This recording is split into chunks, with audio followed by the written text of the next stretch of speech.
और जो लोग आप पे पथराव करते हैं, टेंशन मत लेना। हाथी ने कभी भौंकने वालों की परवाह नहीं करी। अच्छा देखो, किसी गांव में एक हाथी आ जाए, मैं उस दिन भी सुना रहा था किसी को, तो गांव भर के वयोवृद्ध जो बुजुर्ग लोग रहते हैं हाथ जोड़ के खड़े हो जाएंगे, जय हो गणेश जी महाराज, जय हो गणेश जी महाराज। एक सज्जन मुझसे बोले कि गांव और शहर में क्या फर्क है, तो मैंने बोला गांव में हाथी को भी लोग गणेश जी कहते हैं, और शहर में गणेश जी को भी हाथी कहें तो बहुत बड़ी बात नहीं है। और मुझे नहीं लगता कि हाथी के सिवा कोई दूसरा पशु ऐसा है जिसके आगे इतने हाथ जोड़े जाते हैं, मुझे नहीं लगता।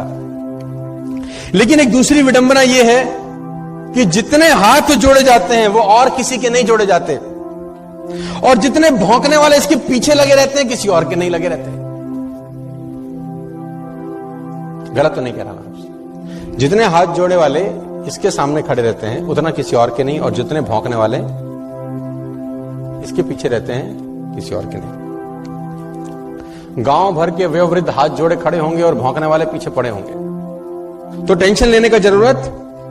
और मुझे आज तक साला ये बात समझ में नहीं आई कि कुत्तों को हाथी से तकलीफ क्या है।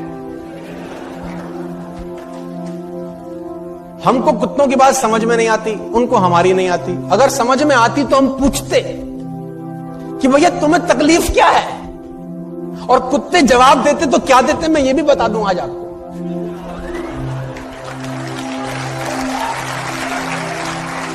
कुत्ते बोलते हमें हाथी से कोई तकलीफ नहीं है, तो फिर भौंकते क्यों हो? तो फिर भौंकते क्यों? बोले एक ही बात बोलते, हमें तो इसके आगे हाथ जोड़े खड़े हुए जो लोग हैं ना, वो सहन नहीं हो रहे साला।